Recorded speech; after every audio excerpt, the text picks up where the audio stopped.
Weaker Education Solutions. Hi friends, medical ഫീൽഡിൽ work ചെയ്യാൻ ആഗ്രഹിക്കുന്ന സ്റ്റുഡൻസിന് ഓപ്റ്റ് ചെയ്യാൻ പറ്റുന്ന ഒരു കോഴ്സാണ് BSc ഡയാലിസിസ് എന്ന് പറയുന്നത്. And one of the most trending course. എന്താണ് ഈ BSc ഡയാലിസിസ്?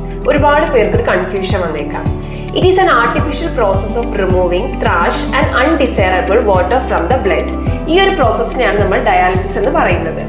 അതായത് നമ്മുടെ കിഡ്നി പ്രോപ്പർ ആയിട്ട് ഫംഗ്ഷൻ ചെയ്യാതെ വരുമ്പോൾ നമ്മൾ എക്സ്റ്റേണൽ ആയിട്ടുള്ള ഒരു മെഷീന്റെ ഹെൽപ്പ് സ്വീകരിക്കും. അത് നമ്മുടെ കിഡ്നിയിലുള്ള ഇംപ്യൂർ ബ്ലഡിനെ പ്യൂരിഫൈ ചെയ്തിട്ട് നമ്മുടെ ബോഡിയിലേക്ക് ഡിസ്ട്രിബ്യൂട്ട് ചെയ്യും. ഈ ഒരു പ്രോസസ്സിനെയാണ് ഡയാലിസിസ് എന്ന് പറയുന്നത്. ആൻഡ് ഈ ഒരു പ്രൊസീജിയറിനെ ഹെൽപ്പ് ചെയ്യുന്നവരെ ഡയാലിസിസ് ടെക്നീഷ്യൻ എന്ന് പറയും. എഗെയിൻ നമുക്ക് ഈ ഒരു കോഴ്സ് അതായത് BSc ഡയാലിസിസ് പെർസ്യൂ ചെയ്യണമെന്നുണ്ടെങ്കിൽ നമ്മുടെ എലിജിബിലിറ്റി എന്ന് പറയുന്നത് +2 physics chemistry biology 50% mark mandatory ആണ്.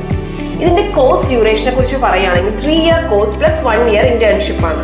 BSc ഡയാലിസിസ് എടുത്തതിന് ശേഷം നമ്മൾ വർക്ക് ചെയ്യാൻ പോകുന്ന പൊസിഷൻ എന്ന് പറയുന്നത് നമുക്കൊരു ഡയാലിസിസ് ടെക്നീഷ്യൻ ആയിട്ടും ഒരു മെഡിക്കൽ ടെക്നീഷ്യൻ ആയിട്ടും ഒരു ക്ലിനിക്കൽ കോർഡിനേറ്റർ ഒക്കെ ആയിട്ട് നമുക്ക് വർക്ക് ചെയ്യാവുന്നതാണ്. എഗെയിൻ ഇതിന്റെ ഹയർ സ്റ്റഡീസിനെ കുറിച്ച് പറയുകയാണെങ്കിൽ നമുക്ക് MScയും അതേപോലെ തന്നെ PhD ഒക്കെ ചെയ്യാവുന്നതാണ്.